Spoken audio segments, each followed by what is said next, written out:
Hello, welcome to science കിച്ചണേറ്റ്.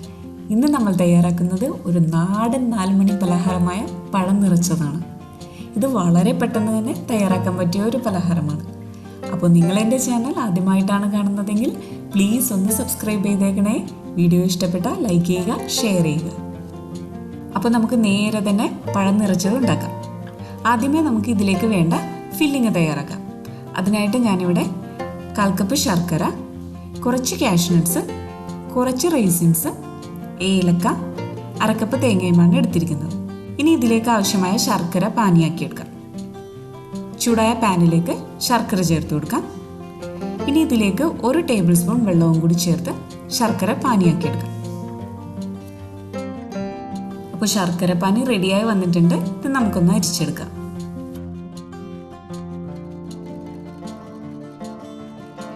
ഇനി നമുക്ക് filling തയ്യാറാക്കാം. ചൂടായ പാനിലേക്ക് 1 ടേബിൾ സ്പൂൺ നെയ്യ് ഒഴിച്ചു കൊടുക്കാം. ഇനി ഇതിലേക്ക് എടുത്തു വെച്ചിരിക്കുന്ന കാഷ്യൂ നട്ട്സ് ചേർത്ത് കൊടുക്കാം. കാഷ്യൂ നട്ട്സ് ഒന്ന് ഫ്രൈ ആയി വരുമ്പോൾ ഇതിലേക്ക് റൈസിൻസും കൂടി ചേർത്ത് വറുത്തെടുക്കാം. ഇനി ഇതേ നെയ്യിലേക്ക് നമുക്ക് 1/4 ടീസ്പൂൺ ഏലക്കാപ്പൊടി ചേർത്ത് കൊടുക്കാം. അതിനുശേഷം ഇതിലേക്ക് തേങ്ങ ചേർത്ത് കൊടുക്കാം.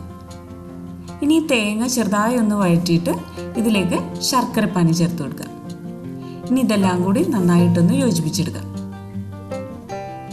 അതിനുശേഷം വറുത്ത് വെച്ചിരിക്കുന്ന കാഷ്യൂ നട്ട്സും റൈസിൻസും കൂടി ചേർത്ത് ഇതൊന്നുകൂടി യോജിപ്പിച്ചെടുക്കാം. അപ്പോൾ നമ്മുടെ ഫില്ലിങ് റെഡിയായി വന്നിട്ടുണ്ട്. ഇനി പഴം പൊരിച്ചെടുക്കാനുള്ള മാവ് റെഡിയാക്കാം. ഇത് മാവിൽ മുക്കി പൊരിക്കാതെയും ചെയ്യാറുണ്ട്. ഫില്ലിങ് വെച്ചിരിക്കുന്ന ഭാഗത്ത് മാത്രം മാവ് കൊണ്ടൊന്ന് കവർ ചെയ്ത് ഇത് തയ്യാറാക്കി എടുക്കാറുണ്ട്. ഞാനിവിടെ ഇത് മാവിൽ മുക്കി പൊരിച്ചാണ് എടുക്കുന്നത്.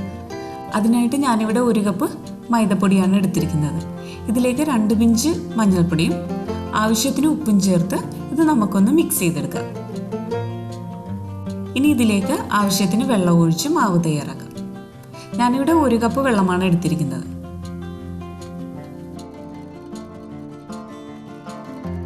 അപ്പോൾ നമ്മുടെ മാവ് റെഡിയായി വന്നിട്ടുണ്ട്.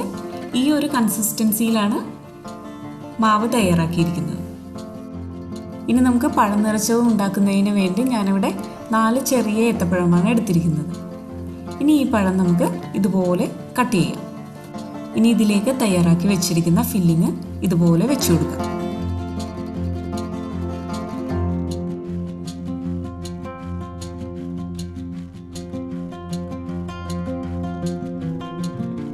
അപ്പോൾ ഞാൻ എല്ലാ പഴവും ഇതുപോലെ ഫില്ല് ചെയ്തെടുത്തിട്ടുണ്ട്. ഇനി ഈ പഴങ്ങളെല്ലാം ഇതുപോലെ മാവിൽ മുക്കി പൊരിച്ചെടുക്കാം.